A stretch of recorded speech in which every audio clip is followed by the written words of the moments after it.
ಹಳೆ ಹುಬ್ಬಳ್ಳಿ ಗಲಭೆ ಕೇಸ್ ಹಿಂಪಡೆದ ಹಿನ್ನೆಲೆ ಕೋರ್ಟ್ ತಡೆ ವಿಚಾರ ಈಗಲೂ ಅಮಾಯಕರು ಅಂತಾನೆ ಹೇಳ್ತೀನಿ. ಕೋರ್ಟ್ ಆದೇಶ ನಾನು ನೋಡಿಲ್ಲ, ಸರ್ಕಾರ ನಿರ್ಧಾರ ಕೈಗೊಳ್ಳುತ್ತೆ ಎಂದು ಹಳೆ ಹುಬ್ಬಳ್ಳಿ ಗಲಭೆಕೋರರ ಪರ ಶಾಸಕ ಪ್ರಸಾದ್ ಅಬ್ಬಯ್ಯ ಬ್ಯಾಟಿಂಗ್ ಮಾಡಿದ್ರು. ಹುಬ್ಬಳ್ಳಿಯಲ್ಲಿ ಮಾತನಾಡಿದ ಅವರು, ಲಾಬುರಾಮ್ ಒಳ್ಳೆಯ ಅಧಿಕಾರಿ ಇದ್ರು, ಒತ್ತಡ ಹಾಕಿಸಿ ಮಾಡಿಸಿದ್ರು. ಆ ಪ್ರತಿಭಟನೆಯಲ್ಲಿ ಹಿಂದೂಗಳಿದ್ರು, ಅವರನ್ನ ಯಾಕೆ ನೀವು ಗಣನೆಗೆ ತೆಗೆದುಕೊಳ್ಳಿಲ್ಲ?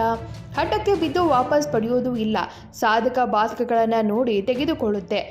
ಯಾವುದೋ ಡಿಪಾರ್ಟ್ಮೆಂಟ್ ಕೊಟ್ಟ ಕೂಡಲೇ ತೀರ್ಮಾನ ಆಗೋದಿಲ್ಲ. ಸರ್ಕಾರ ಇದರ ಬಗ್ಗೆ ಚರ್ಚೆ ಮಾಡುತ್ತೆ. ಇದೊಂದೇ ಅಲ್ಲ, ಇನ್ನೂ ಉಳಿದ ದೊಂಬಿ ಕೇಸ್ಗಳನ್ನು ಹಿಂಪಡೆದರಲ್ಲ, ಇದರ ಬಗ್ಗೆ ಏನು ಹೇಳ್ತೀರಿ ಎಂದು ಶಾಸಕ ಪ್ರಸಾದ್ ಅಬ್ಬಯ್ಯ ಹೇಳಿದ್ರು. ಈಗೂ ಹೇಳ್ತೀನಿ, ಅಮಾಯಕರಾದ ಕೋರ್ಟ್ ಹೇಳಿದೆ.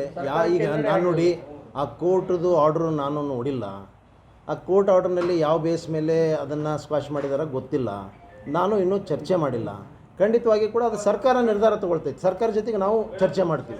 ಖಂಡಿತ ಸರ್ಕಾರದ ಜೊತೆಗೆ ನಾವು ಚರ್ಚೆ ಮಾಡ್ತೀವಿ. ಖಂಡಿತವಾಗಿ ಕಮಿಷನರು ACP ಅವರು ಯಾವುದೇ ಕಾರಣಕ್ಕೂ ಕೇಸ್ ವಾಪಸ್ ಪಡಿಬೇಡ್ರಿ ಅಂತ ಲೆಟರ್ ಬರೀತಾರೆ ಸರ್ಕಾರಕ್ಕೆ. ಸರ್ಕಾರ ಒಂದ್ ಕಡೆ ಹೇಳುತ್ತೆ, ಅಧಿಕಾರಿಗಳು ಅಲ್ಲಲ್ಲ, ಯಾರು ವಾಪಸ್ ಪಡಿಬೇಡ್ರಿ ಅಂತ ಲೆಟರ್ ಬರೆದಿದ್ದಾರೆ? ಅವಾಗಿನ ಕಮಿಷನರು ಮತ್ತೆ ACP ಅವರು.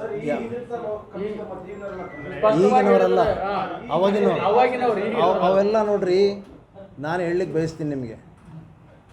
ಲಾಬುರಾಮ್ ಅವ್ರು ಇದ್ದಾಗ ಕೂಡ ಅವರು ಹಾಕಬೇಕಂತೇಳಿ ಒಳ್ಳೆ ಅಧಿಕಾರಿನೇ ಇದ್ದರು. ಕಷ್ಟ ಪ್ರಾಬ್ಲಮ್ ಅಂದ್ರೆ ಅವ್ರ ಮೇಲೆ ಒತ್ತಡ ಹಾಕಿ ಮಾಡಿಸಿದ್ರು. ಕೆಲವೆಲ್ಲ ಒತ್ತಡ ಹಾಕಿ ಅವ್ರ ಮೇಲೆ ಎಲ್ಲೇ ಬೇಕಂತವ್ರನ್ನೆಲ್ಲ ಮಾಡಿದರು. ನಾನು ಇದ್ರಾಗೆ ಕೇಳ್ತೀನಿ, ಭಾಳಷ್ಟು ಜನ ಪ್ರೊಟೆಸ್ಟ್ನಲ್ಲಿ ನಮ್ಮ ಹಿಂದೂಗಳೇ ಇದ್ದರು, ನಮ್ಮ ಅಂಬೇಡ್ಕರ್ ಕಾಲನಿಯವರು ಇದ್ದರು, ಎಲ್ಲರೂ ಇದ್ದರು. ಅವ್ರನ್ಯಾಕೆ ನೀವು ಗಣನೆಗೆ ತೊಗೊಳ್ಳಿಲ್ಲ?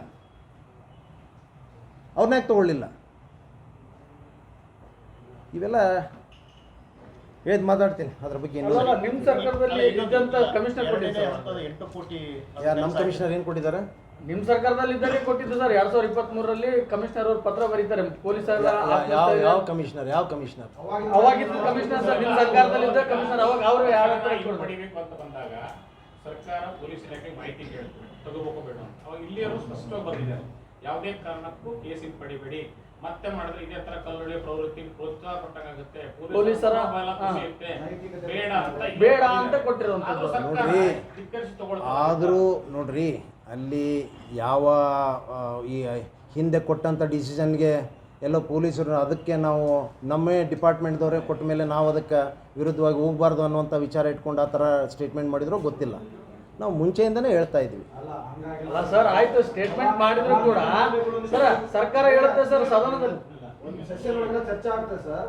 ಚರ್ಚೆ ಆದ ನಂತರ DCM ಅವರು ಪೊಲೀಸ್ ಮಹಾನಿರ್ದೇಶಕರು ಒಂದು ಪತ್ರ ಬರೆದಿದ್ದಾರೆ. ಅದ್ರ ತಿಳ್ಕೋರಿ ಅಂತ ಹೇಳಿ ಅದ್ರ ಬಗ್ಗೆ ಏನಿದೆ, ಮಹಾನಿರ್ದೇಶಕರು ಪೊಲೀಸ್ ಆಯುಕ್ತರು ಮನವಿ ಮಾಡ್ತಾರೆ. ಅಲ್ಲ, ಇವೆಲ್ಲ ಆದ್ಮೇಲೆ ಸರ್ಕಾರ ತೀರ್ಮಾನ ತಗೊಂಡಿದ್ದಲ್ಲ ಸರ್. ಕಾನೂನು ತಜ್ಞರ ಸಲಹೆ ಪಡ್ಕೊಳ್ತದೆ ಸರ್ಕಾರ. ಇದು ತಪ್ಪು, ಕಾನೂನು ವಾಪಸ್ ಪಡ್ಕೊಬೇಡ್ರಿ ಅಂತ ಹೇಳ್ತಾರ. ಹಠಕ್ಕೆ ಬಿದ್ದು ನೀವು ವಾಪಸ್ ಹಠಕ್ಕೆ ಬಿದ್ದು ಮಾಡೋದಿಲ್ಲ ಸರ್ಕಾರ. ಎಲ್ಲ ಸಾಧಕ ಬಾಧಕಗಳು, ಎಲ್ಲ ವಾಸ್ತವಾಂಶಗಳೇನು ಎಲ್ಲಾನು ಪಡ್ಕೊಂಡೇ ಸರ್ಕಾರ ಈ ನಿರ್ಧಾರ ತಗೊಂಡಿದೆ. ಹಂಗೆ ಸುಮ್ಮನೆ ನೀವು ಯಾರೋ ಒತ್ತಡ, ಯಾರೋ ಒಬ್ರು ತಜ್ಞರು ಹೇಳ್ಯಾರ ಅಂದ ತಕ್ಷಣ ನಾವೇನು ಅವ್ರ ಮಾತು ಕೇಳ್ಕೊಂಡು ಮಾಡ್ಬೇಕಂತಿಲ್ಲ.